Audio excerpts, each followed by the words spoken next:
श्री ओम करणी, श्री ओम करणी, श्री ओम करणी, श्री ओम करणी। नमस्कार। पर निंदा से बचने के लिए आपको बहुत कुछ कहा जा चुका है, लेकिन इस प्रसंग को अभी बंद करने का मेरा मन नहीं हो रहा है। कारण क्या है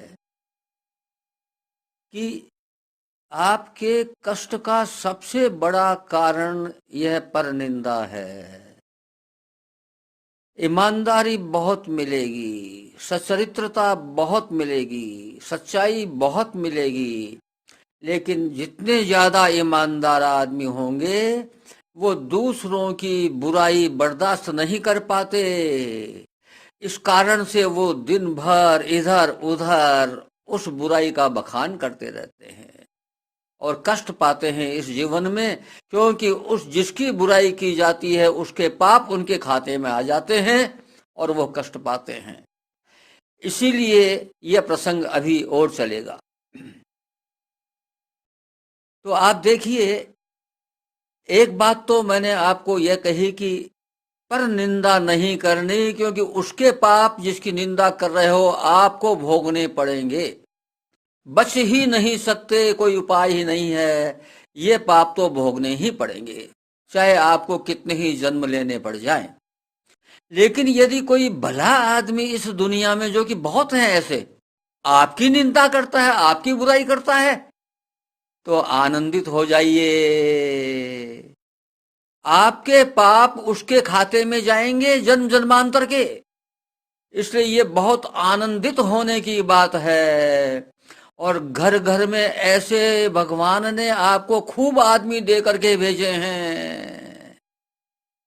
सास, ननद, बेटा, बेटी, बहू, ससुर, यानी ये तो आपके परिवार में ही मिल जाएंगे यदि आप स्त्री हैं तो। और पुरुष हैं तो भाई घर है, व्यापार है, धंधा है, नौकरी है, दफ्तर है, अफसर है, अड़ोस पड़ोस, रिश्तेदार, ये सारे खूब ऐसे हैं जो कि कोई न कोई भला आदमी दूर में कहीं बैठा बैठा आपकी निंदा कर ही रहा होगा। इसलिए इस निंदा से आनंदित होने की आवश्यकता है, विचलित नहीं होना है। मीरा जी ने इसीलिए कहा था अपनी दासी को कि अरे पगली, ये राणा जी तो मेरे लिए वंदनीय हैं, ये राणा जी नहीं होते तो मेरे जन्म जन्मांतर के दुष्कर्म कैसे कटते। भक्त प्रहलाद ने भी भगवान नरसिंह से कहा कि प्रभु, जिन लोगों से मैं घिरा रहा यह मेरा प्रारब्ध था। तो आप देखिए कि जिन लोगों से घिरा रहा, उसने, भक्त प्रहलाद ने उसका बुरा नहीं माना, बल्कि क्या कहता है कि प्रभु मेरी एक इच्छा है, मेरे को एक वरदान दीजिए। भगवान नरसिंह कहते हैं, मांग क्या चाहता है तू? प्रभु मेरे पिताजी का उद्धार कर दीजिए। यानी कौन से पिताजी? हिरण्यकशिपु का उद्धार के लिए कहता है प्रहलाद, जिसने कितना कितना मृत्यु दंड, कितने मृत्यु दंड दिए, लेकिन मृत्यु दंड भगवान ने सल्टा दिए एक जन्म में इतने। तो उसके हिरण्यकशिपु के प्रति प्रहलाद के मन में कटुता नहीं जरा सी भी। ऐसा भाव पैदा कर लो, जिंदगी में आनंद ही आनंद है कि उस व्यक्ति को बुरा बदला तो अलग छोड़ो, कटुता भी हमारे मन में नहीं आनी चाहिए। देखिए, भागवत का एक श्लोक मैं आपको फिर सुनाता हूं। वही 11वां स्कंद है, 22वां अध्याय है, 57वां श्लोक है। भगवान कृष्ण उद्धव जी से कहते हैं, क्या यदि कोई असाधु पुरुष गर्दन पकड़कर बाहर निकाल दे, वाणी द्वारा अपमान करे, उपहास करे, निंदा करे, मारे पीटे बांधे आजीविका छीन ले, ऊपर थूक दे अथवा तरह तरह से विचलित करे, उनके किसी भी उपद्रव से क्षुब्ध नहीं होना चाहिए, क्योंकि वे तो बेचारे अज्ञानी हैं। तो आप देखिए प्रभु खुद कह रहे हैं कि भाई विचलित मत हो, क्योंकि या तो वो आपका प्रारब्ध था तो कट गया, और यदि प्रारब्ध नहीं था तो आपकी कमाई इतनी बढ़ गई ही कि पूछो मत, आनंद आ गया। यानी आप देखो कि मैं आपको कई उदाहरण ऐसे दूंगा जिसमें आपको पता लगेगा कि आपकी निंदा करने वाले व्यक्ति आपको कितना कमा के दे रहे हैं। आपका बेटा जो करोड़ों और अरबों रुपया कमा रहा होगा और आपको खूब आराम से रख रहा होगा इस संसार में, वो असली कमाऊ पूत नहीं है, क्योंकि वो कमाई और आपका आराम, आपका भोग विलास और आपका शरीर, वो सब संसार को समर्पित हो जाएगा, वो यहीं रह जाएगा।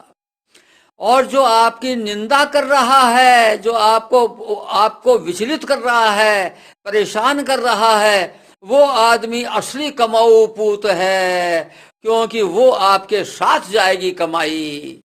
इस प्रकार, इस कारण से आप कभी भी इसका अभ्यास कर लीजिए। बहुत कठिन काम है, यह आसान काम नहीं है, लेकिन अभ्यास करोगे तो इतना आनंद आ जाएगा। और सबसे बड़ी बात तो यह है कि ब्लड प्रेशर कंट्रोल में आ जाएगा, क्योंकि आप किसी की बात को बुरा मानोगे ही नहीं, तो ब्लड प्रेशर कैसे बढ़ेगा भाई? तो ब्लड प्रेशर कंट्रोल में आ जाएगा। देखो कितने आनंद की बात होगी। ये तो तुरंत ही जन्म में हो जाएगा, लेकिन जन्म जन्मांतर के दुष्कर्म उसके खाते में चले जाएंगे। आपको देखो, इस प्रकार की सहनशीलता का एक ऐसा उदाहरण देता हूं जिसको आप खूब जानते हैं, लेकिन आपके पकड़ में यह बात शायद ही किसी के आई हो। पकड़ में नहीं आती, क्योंकि पकड़ में कब आती है? जब माँ की, इष्ट की, प्रभु की कृपा होती है, तब वो संसार से ही ऐसी बातें पकड़वा देता है। मनस्विनी महारानी केकई, खूब सुना है ना आपने नाम? देखो, केकई महारानी को वाल्मीकि जी ने जगह जगह पर मनस्विनी कहा है। यानी मनुष्यों में कैसी, जिसमें वास्तव में मनुष्यता हो, वो मनस्विनी होती है।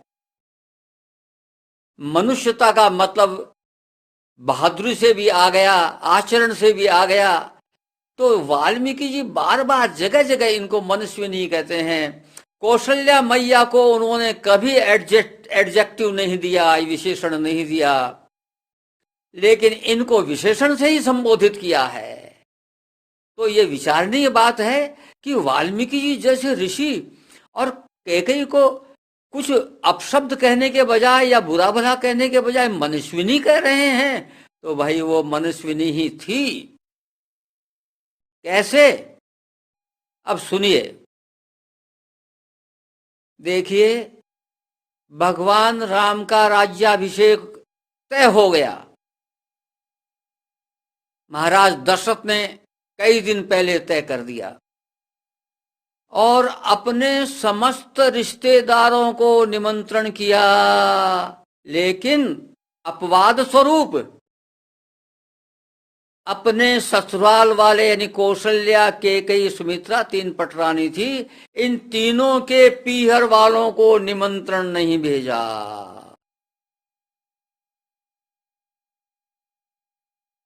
और बच्चे के ससुराल वालों को भी निमंत्रण नहीं भेजा, यानी महाराज जनक और उनके भाइयों को भी निमंत्रण नहीं भेजा। और कुछ दिन पहले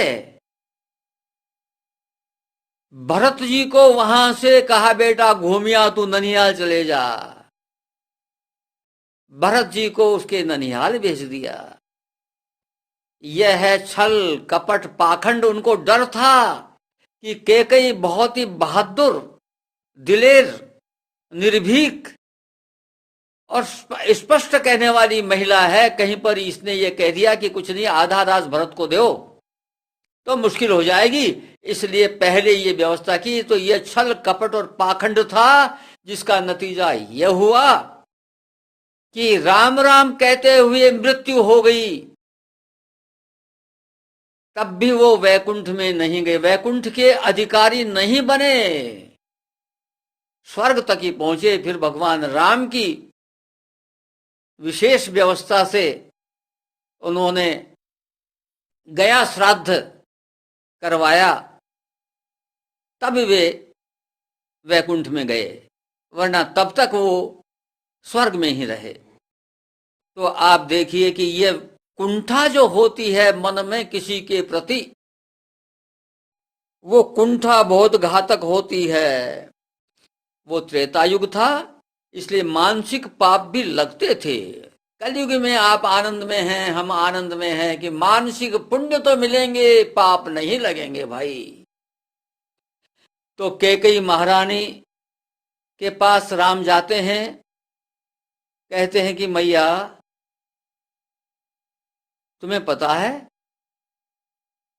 कल मेरा राज्याभिषेक हो रहा है? बोले हाँ हाँ मैंने अभी सुना है भाई राम, ये तो बहुत आनंद की बात है, मैं तो फूल ही नहीं समा रही हूं। आपको ये जान करके आश्चर्य होगा, शायद कुछ को पता भी हो, कि माता कैकेयी राम को अपने इकलौते बेटे भरत से कई गुना ज्यादा प्यार करती थी। भरत को कुछ प्यार नहीं करती थी, वो केवल राम को ही प्यार करती थी। तो बोला मैं बहुत प्रफुल्लित हूं। अरे भाई मैया, तू प्रफुल्लित तो है, लेकिन तू ये तो सोच, यदि मेरा राज्याभिषेक हो गया तो इन राक्षसों का क्या हो गया होगा, मैं इसके लिए आया हूं क्या? तो बोले भाई बात तो ठीक है, लेकिन इसमें मैं क्या कर सकती हूँ? नहीं माँ, तू ही मेरी मदद कर सकती है और किसी में सामर्थ्य नहीं है। मेरे को वचन दे माँ कि तू मेरी वचन मदद करेगी इस काम में। कैकेयी राम पर बहुत प्रसन्न रहती थी। राम कोई मांगे मुझसे, मैं उसको नट दूं, ये कैसे संभव है? कैकेयी मां ने कहा अच्छा बेटा, तू मांगे सो दू, बोल क्या चाहता है?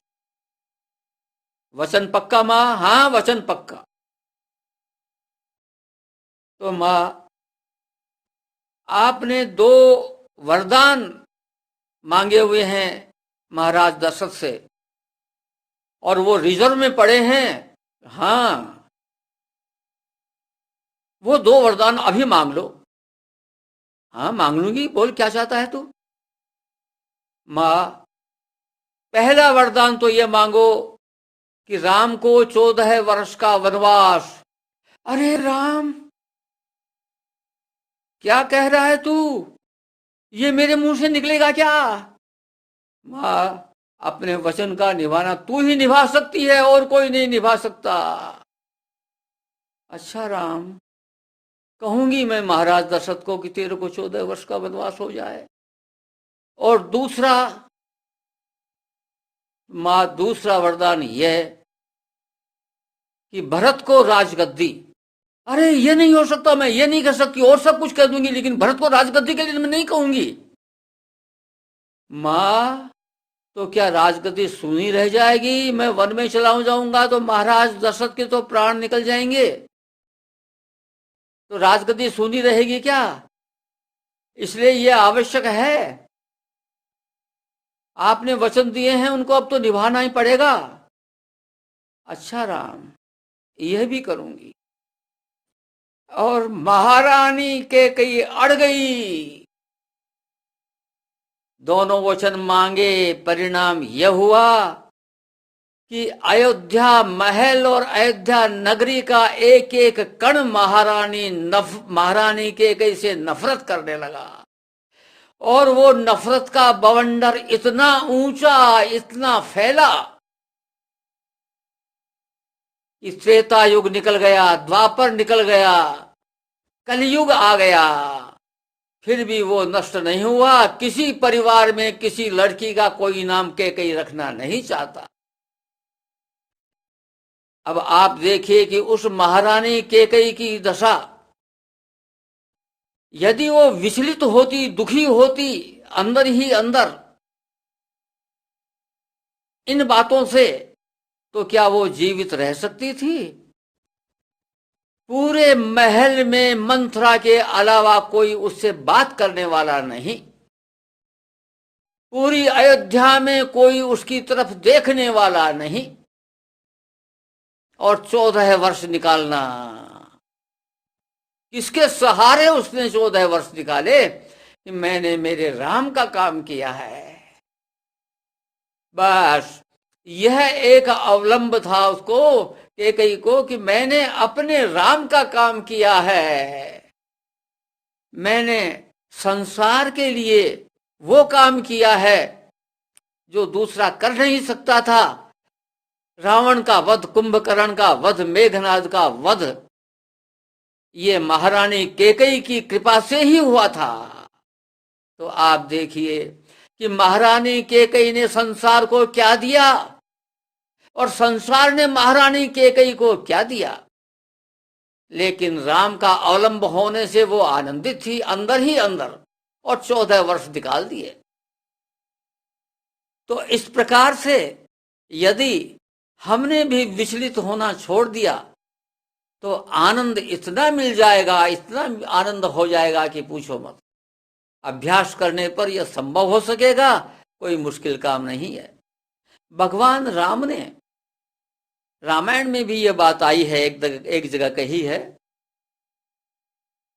अयोध्या कांड है 262 दोहा 4 नंबर की चौपाई।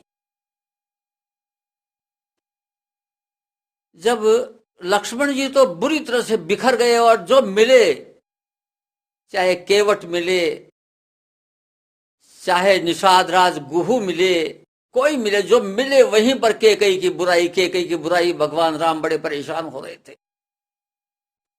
और भरत जी जब मिले तो भरत जी भी कहते हैं कि मैं उस कलंकनी मां का बेटा हूं। एक दफा तो वाल्मीकि रामायण में आया है, भरत जी ने यहां तक कह दिया कि मुझे भैया का डर लगता है, वरना मैं अभी इसको मार डालता, अपनी मां के लिए कहते हैं। तो भरत जैसा बेटा भी मां के लिए इस प्रकार की बात सोच रहा है, वो मां के लिए नहीं, भगवान राम को वनवास के लिए ये बात सोच रहे हैं। तो आप देखिए भगवान राम बड़े परेशान हुए, उन्होंने देखा कि ये तो लक्ष्मण भी अब ऐसा ही व्यवहार कर रहा है, भरत भी ऐसा ही व्यवहार कर रहा है। तो उन्होंने एक चौपाई कह दी, थोड़ा सा खींच करके दोनों पर। क्या कहते हैं? दोष देहु जननी ही जड़ते ही, तिन गुरु साधु सभा नहीं सेई। अरे भाई, जो मां को दोष दे रहे हैं वो वज्र मूर्ख हैं, जड़ते ही, वो जड़ माने वज्र मूर्ख हैं। तीन गुरु साधु, उन्होंने बड़ों की और संत पुरुषों की संगत का सेवन नहीं किया है। संगत तो राम की मिली, लेकिन राम की संगत का सेवन नहीं किया है। इस प्रकार से प्रभु ने दोनों को डांट पिला दी। और पूरी रामायण में आप देखेंगे उसके बाद में लक्ष्मण जी और भरत ने कभी मां को अपशब्द नहीं कहे, मां कैकेयी को अपशब्द नहीं कहे। तो आप भी अभ्यास शुरू कर दीजिए कि आपके साथ में कैसा ही दुर्व्यवहार हो, आप विचलित नहीं होंगे। आज बस इतना ही। नमस्कार।